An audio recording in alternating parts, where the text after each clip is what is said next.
আসসালামু আলাইকুম বন্ধুরা, সবাই কেমন আছেন? আশা করি সবাই ভালো আছেন। আমিও আল্লাহর রহমতে, আপনাদের দোয়ায় ইনশাল্লাহ, আপনাদের ভালোবাসায়, আপনাদের দোয়ায় আমিও ভালো আছি। আজকে শুধু তাবিজ জ্বালাবেন, সাথে সাথে বিশ্বাস বশীকরণ হয়ে যাবে। ভয়ঙ্কর বিশ্বাস বশীকরণ অর্থাৎ হলো, নিয়মটি আগে ভালো মতন শোনেন, বোঝেন, তারপরে কাজটি করেন। বিশ্বাস বশীকরণ হলো, আপনারা স্বামী স্ত্রীর মধ্যে দেখা যায় বিশ্বাস হয়ে যায়, প্রেমিক প্রেমিকার মধ্যে বিশ্বাস হয়ে যায়, অনেক মানুষের মধ্যে বিশ্বাস হয়ে যায়। আপনার সাথে 1 বছর, 2 বছর, 3 বছর সংসার করছে বা 2 বছর প্রেম করছে।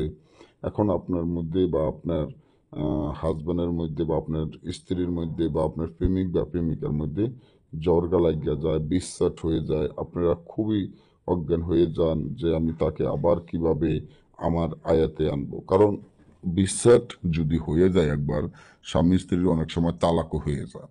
তারপর স্ত্রী চাইতেছে যে আমার স্বামী আমাকে ছাইড়া দিছে বা তালাক দিয়ে দিছে, আমি চাই আবারও আমার স্বামী যাতে আমাকে নেয়, আমি যাতে আবারও বিবাহ হইতে পারি। তার জন্য এটা বলা হয় বশীকরণ। এবং আবার অনেকের স্ত্রী চলে যায় বা স্ত্রীর সাথে বিচ্ছেদ হয়ে অন্যদিকে চলে যায়, বা অনেক জনের স্বামী চলে যায় বা স্বামী তালাক দিয়ে চলে যায়। তাদের উভয়ের মধ্যে যাতে বশীকরণ হয়ে যায়, তার ক্ষেত্রে এই তাবিজ